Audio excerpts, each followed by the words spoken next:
A full century since seizing the reins of the Russian state from the grip of a weak cabinet and an ousted royal dynasty, Vladimir Lenin can still draw a crowd in Russia's capital, Moscow. But the citizens of Russia no longer gather in Red Square to hear the leader of the 1917 revolution give a rousing speech, rather they queue for a glimpse of Lenin's inanimate body, embalmed and laid to rest in his public tomb. Whether or not Lenin should remain on show in front of the Kremlin is a debate that began even while he was alive. As his health declined, Lenin's acolytes discussed whether his body should be displayed in a mausoleum. His contemporaries Leon Trotsky, Lev Kamenev, and Nikolai Bukharin famously opposed the idea of his embalming, while his late wife, Nadezhda Krupskaya, wrote for the Pravda newspaper in the year of his death, "Do not build for him monuments, castles in his name, hold opulent receptions in his memories, etc." To all of this he assigned such little significance in life, and it saddened him so. Multiple biographers of Lenin have claimed that Krupskaya found the sight of her husband inside his tomb upsetting. Read more. Will Putin rule longer than Joseph Stalin? He passed a major milestone on his way. On the face of it, it is baffling that Lenin's 93-year posthumous residence at Red Square has lasted this long. Numerous polls over the last 25 years have shown that most Russians would prefer to see the founder of the Soviet Union buried. Earlier this year, state pollster Ushiem claimed that only 18% of Russians wanted Lenin's body to remain on show. The Russian Orthodox Church has also never been a fan of the mausoleum, repeatedly arguing that Lenin ought to be buried. Moscow bishop and church spokesman Hilarion Alfiev declared Lenin's funeral as late by a quarter of a century in April. As a socialist, atheist, heretic and apostate, Lenin did not even deserve a Christian burial, the bishop said, let alone worship. Lenin's final successor at the helm of the Soviet state, Mikhail Gorbachev, endorsed the idea of burying the Bolshevik figurehead, while Russia's first president Boris Yeltsin vowed multiple times to put Lenin in the ground, declaring in 1997, Red Square must not resemble a cemetery. His successor, Vladimir Putin, has shown lax enthusiasm about Lenin, accusing him of ruling poorly and metaphorically placing an atomic bomb under Russia. But he, like his predecessors, has so far bowed to the status quo with regards to Lenin. Earlier this year it appeared that the cause to finally bury Lenin had two of Russia's four parliamentary parties on side, including Putin's all-dominating United Russia. A total of 6 deputies, 3 from Putin's party and 3 more from the pro-Tsarist LDPR, drafted a motion to bury Lenin.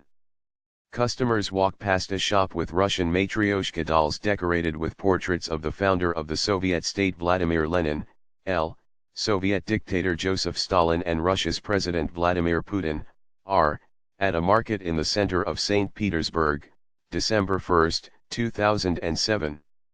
Alexander Demianchuk/Reuters.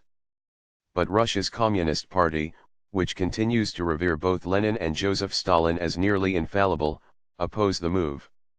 It was Stalin's initiative to install and keep the chemically treated corpse, using a formula also developed on his orders, in front of the Kremlin's gates. Breaking ranks with Trotsky, Kamenev, and Bukharin, Stalin informed his party members during Lenin's final year of life that the ailing leader's death was impending. After a series of strokes, should another one prove fatal, Lenin's final send-off had to be prepared in advance. Some comrades say that modern science makes it possible to preserve the body of the deceased with the help of embalming, for a long enough time in order to allow our consciousness to accommodate itself to the thought that Lenin is no longer with us after all, Stalin told the Politburo, according to a now famous book by party member turned dissident Nikolai Volsky. Today it is Communist Party leader Gennady Zhuganov that has inherited the cause of keeping Lenin in Red Square. In a parliament where virtually all parties' members broadly agree with Putin's policies, Zhuganov's mission to keep Lenin unburied has often seemed like the communists' defining policy in a manifesto with few radical breaks from the status quo. Whenever the topic of burying Lenin, be it under Yeltsin, Putin, and Dmitry Medvedev, Zhuganov has been there to oppose it.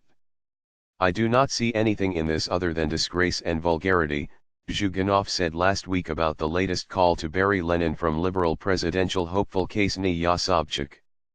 Removing Lenin from his tomb would be barbarity on the Red Square, Zhuganov said. All the scum in the world cannot forgive Lenin and Stalin for the accomplishments of the Soviet state, Zhuganov SNYLY said in March, asking that senators block the bill bury Lenin and regard it as a provocation towards the entire Russian state. He then claimed to have gone straight to the top with his query, boasting in August that Putin had given him assurance Lenin would not be buried, regardless of any objections from parliament or the church. Even on technical grounds, the church cannot force Lenin underground because his open sarcophagus complies with orthodox customs as it is beneath ground level, Zhuganov told Etar TASS in August. Burials in crypts and in caves have long been established, he said. Leader of the Russian Communist Party Gennady Zhuganov says Christ and Lenin had the same aim. Mikhail Foskrizensky/Reuters.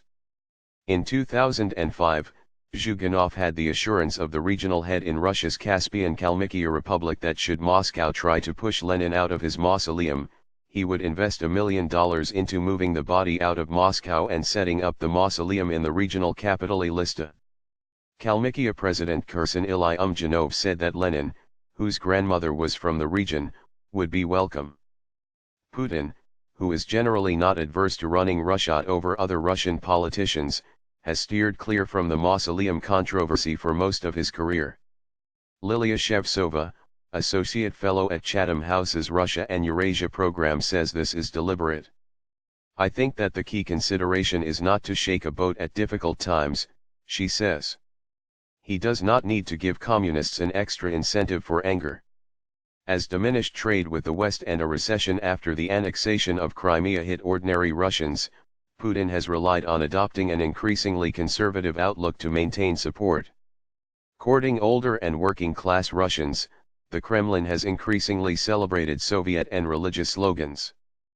Putin is thinking about stability at all costs, and removing the body could infuriate the traditional base, Shevtsova says.